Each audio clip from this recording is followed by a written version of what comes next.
Hello दोस्तों, कैसे हो आप सभी। आई होप स्वस्थ होंगे, मस्त होंगे और अपनी पढ़ाई कर रहे होंगे। देखिए, अभी हमने पिछले वीडियो में बंगाली खाड़ी में गिरने वाली नदियों को पढ़ लिया था कि कौन सी नदियां हैं जो अपना जल बंगाल खाड़ी में गिराती हैं। तो आइए अभी हम पढ़ते हैं कि अरब सागर में गिरने वाली नदी कौन सी हैं, कौन सी नदियाँ हैं जो अपना जल अरब सागर में गिराती हैं। तो देखिए दोस्तों, देखो, राजस्थान में प्रवाहित होती हुई अरब सागर में गिरने वाली नदियाँ हैं। एक तो लूनी, माही, साबरमती। तो लूनी, माही और साबरमती नदियाँ हैं जो अपना जल अरब सागर में गिराती हैं। दोस्तों ध्यान रखना, क्वेश्चन इसमें ऐसा आता है कि कौन सी नदी जो है अरब सागर में गिरती है, कौन सी नदी है जो बंगाल खाड़ी में गिरती है और कौन सी नदी है जो अंतर प्रवाह की नदियाँ हैं। आपको ध्यान रखना है। देखो, अरब सागर में तो है आपकी लूनी, माही, साबरमती। और हम सबसे पहले पढ़ेंगे लूनी नदी। लूनी नदी अपने आप विस्तार वाली है और उसमें से क्वेश्चन बहुत बार आता है, बहुत बार आता है। मैं आपको कह रहा हूँ ना, मैं जिस बुक से पढ़ा रहा हूँ आप उस बुक से पढ़िए, इस मैटर को पढ़िए और इसकी पीडीएफ जो है आपको वो टेलीग्राम मिलेगी। आप टेलीग्राम ज्वाइन करिए, वहाँ आपको सब कुछ मिलेगा, ठीक है। लेकिन मैं जो बुक में से पढ़ा रहा हूँ आप इनको पढ़िए। इसके बाद मैं आपको क्विज कराऊंगा। अब तो जितने भी क्वेश्चन आए हैं लूनी नदी से, अरब सागर की नदियों से या बंगाल खाड़ी से, राजस्थान का अब्बास अंतर पूरा कराऊंगा। आपको इसमें झीलें भी पढ़ाई जाएंगी, मीठे पानी, खारे पानी, वो भी पढ़ाई जाएंगी, ठीक है ना। करंट वाली चीज़ें भी पढ़ाई जाएंगी।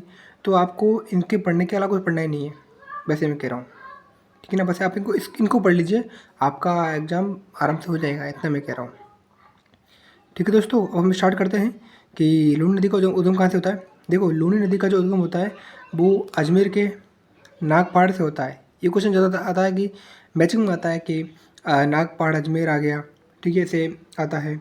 हरिपुर गांव बापनी ब्राह्मणी आ गया, ठीक है। बैराट पहाड़ी बड़ंगा आ गया, तो उसमें मैचिंग करवाता है, ठीक है ना।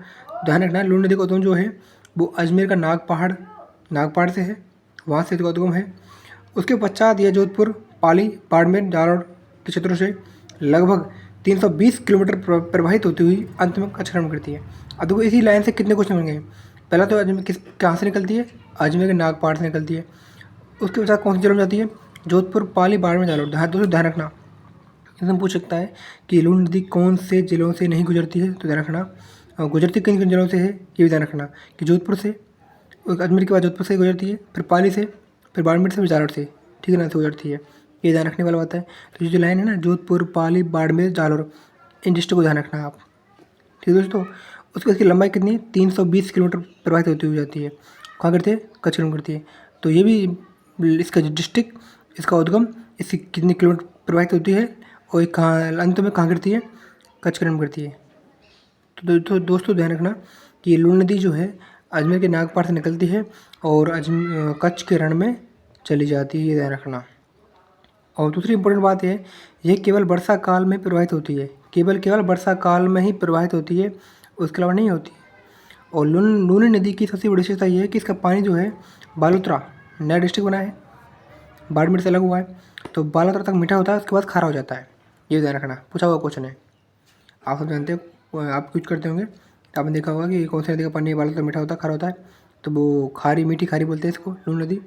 और ये ध्यान रखना, ये सबसे इंपॉर्टेंट क्वेश्चन है कि लूनी नदी का सहायक नदी कौन सी है। देखो, जवाई है, लीलड़ी है, मेठड़ी है, सुकड़ी है, ठीक है, बांडी है, ये सागी है। सारी नदियाँ जो हैं ये लूनी सारी नदियाँ हैं, ये ध्यान रखना है आपको। तो आपको ध्यान रखना है कि लूनी नदी का उद्गम कहाँ से होता है और ये कई जिलों में बहती है, लंबाई कितनी है और कच्छ के रण में चली जाती है, ये ध्यान रखना आप। और केवल वर्षा काल में चलती है। दूसरी बात कि इसका जल जो है 12 तक मीठा होता है, उसके बाद खारा हो जाता है। और इसकी सबसे इम्पोर्टेंट बात तो यही है कि लूनी की सहायक नदी पूछा जाता है। 4 ऑप्शन देगा, 3 सहायक नदी होंगी, एक इसकी किसी और की सहायक नदी रख देगा और आपका क्वेश्चन हो जाएगा, ठीक है ना। तो आपको ध्यान रखना है कि लूनी की सहायक नदी जवाई है, लेडी है, मिडी है, बांडी है, सुकड़ी है, ये ध्यान रखना है, सागी है, ठीक है दोस्तों। आगे पढ़ते हैं माही नदी। माही नदी जो है वो कहाँ से निकलती है। देखो, माही नदी का उद्गम जो होता है वो मध्य प्रदेश के महू के पहाड़ी से होता है, ठीक है ना। माही नदी जो होती है दक्षिण राजस्थान गंगा कहते हैं, यानी आदिवासियों की गंगा भी कहते हैं। और ये मध्य प्रदेश के महू की पहाड़ियों से निकलती है और राजस्थान में कहाँ से प्रवेश करती है। तो दोस्तों ध्यान रखना, राजस्थान में ये बांसवाड़ा, खादू ग्राम बांसवाड़ा जिले से प्रवेश करती है, ध्यान रखना आप। एमपी की महू की पहाड़ियों से निकलती है और राजस्थान में प्रवेश करती है, राजस्थान में ये बांसवाड़ा जिले से प्रवेश करती है, ये आपको ध्यान रखना है, निकलती है। उसके पश्चात ये खादूग्राम बांसवाड़ा से प्रवेश करती है राजस्थान में, और फिर डूंगरपुर बांसवाड़ा जिलों की सीमा बनाते हुए गुजरात में प्रवेश करती है। ठीक है, अंत में खंबात घाटी में गिर जाती है। तो ध्यान रखना, माही नदी जो है खंबात की घाटी में गिरती है। लूनी कहाँ गिरती है? लूनी कच्छ के रण में गिरती है।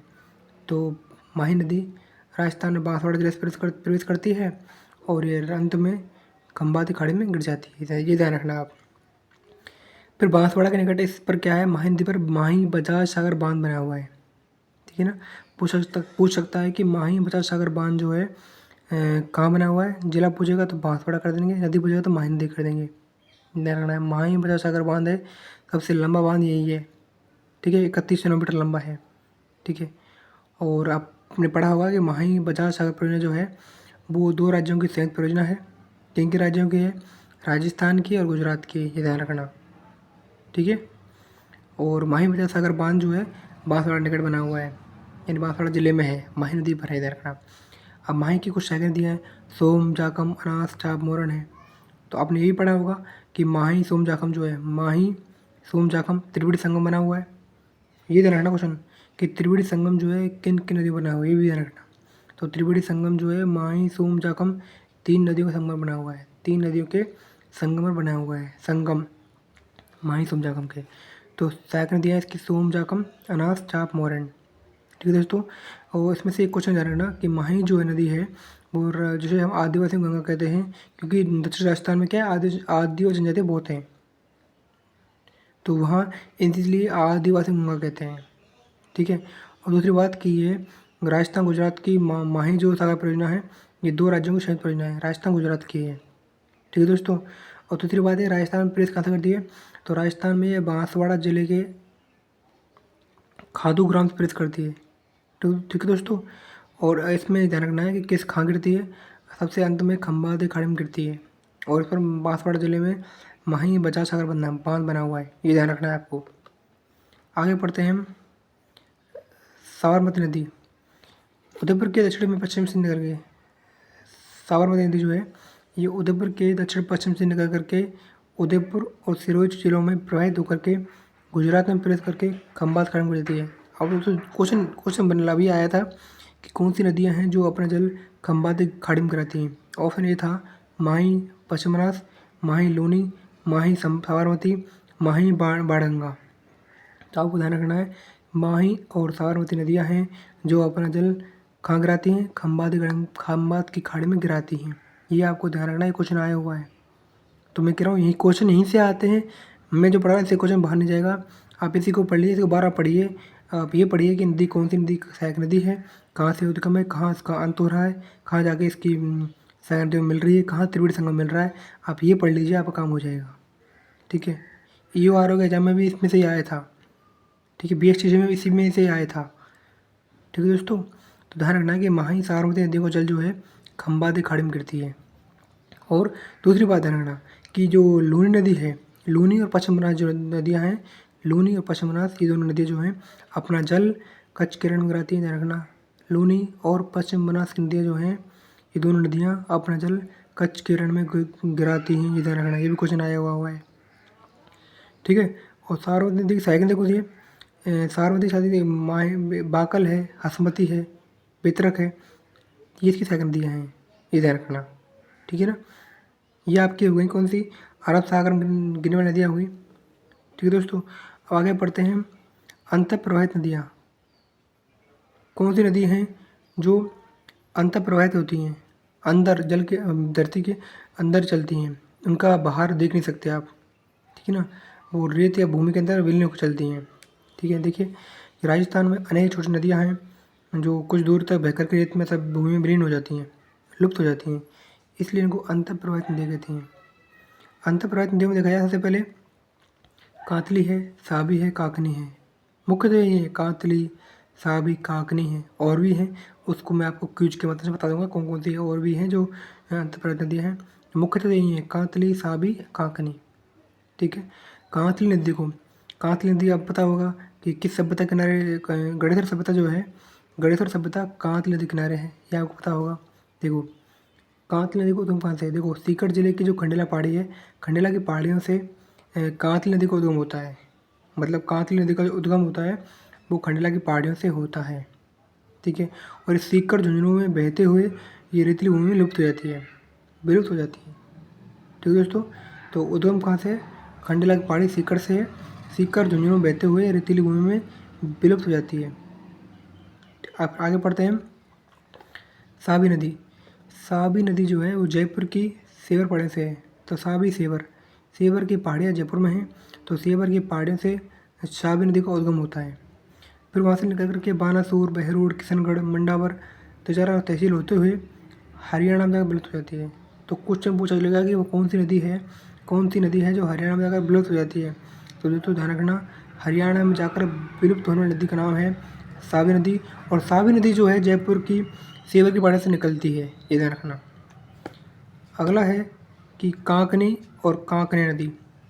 कांकनी कह दे या कांकनी नदी की बात है, डिस्ट्रिक्ट जैसलमेर है।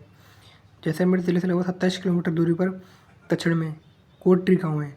तो कोटरी गांव से ये नदी निकलती है और बाद में कुछ किलोमीटर बहने के पश्चात में विलुप्त हो जाती है। तो कांकनी कांकने संबंध नदी का संबंध जो है वो जैसलमेर जिले से है।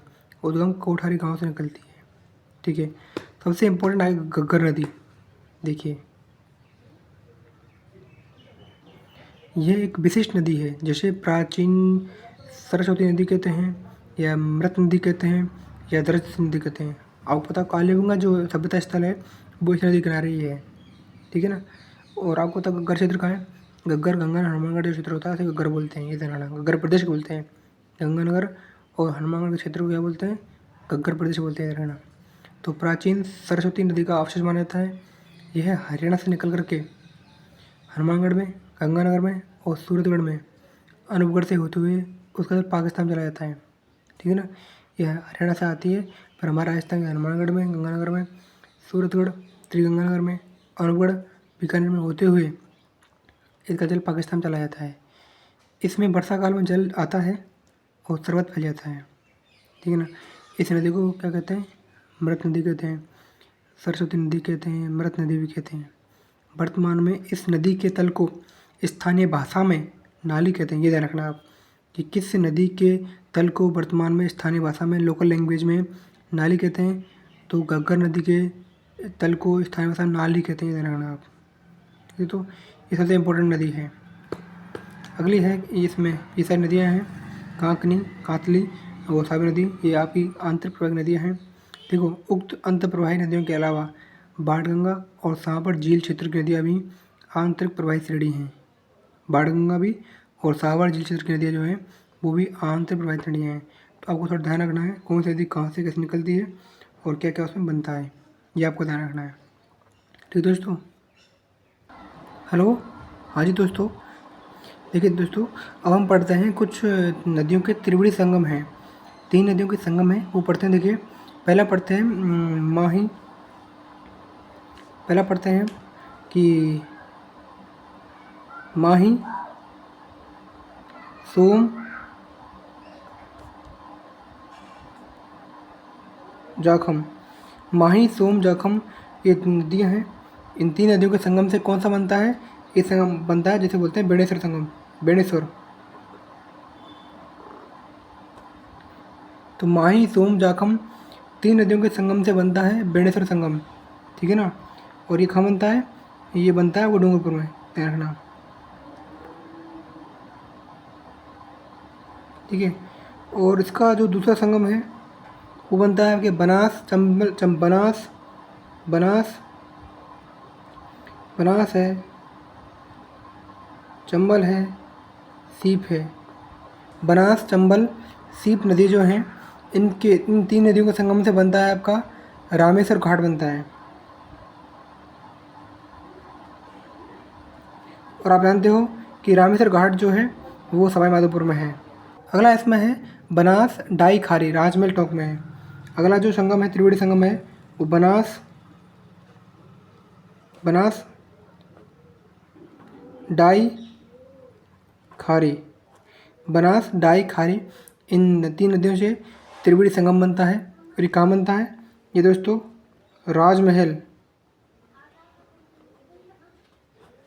राजमहल टोंक डिस्ट्रिक्ट में बनता है, ठीक है ना। तो राजमहल टोंक में बनास, डाई, खारी इन 3 नदियों का संगम बनता है, त्रिवेणी संगम कहते हैं। ये राजमहल टोंक में बनता है। अगला है तुम्हारा बाड़ी, मास, बनास। ये जो है आपका देवधाम जोधपुर टोंक में बनता है। बांडी, मास, बनास, बांडी, मास, बनास इन 3 नदियों का त्रिवेणी संगम बनता है। वो कहाँ बनता है? वो बनता है आपके देवधाम जोधपुरिया, देवधाम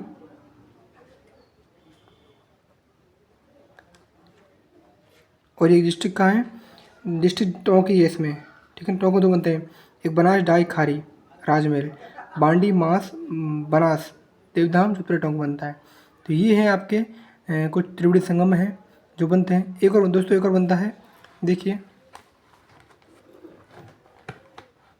एक बनता है तुम्हारा बनास मेनाल बेड़च। एक बनता है आपके बनास बेड़च मेनाल, बनास बेड़च मेनाल बनता है। ये बनता है आपके मेनाल भीलवाड़ा बनता है।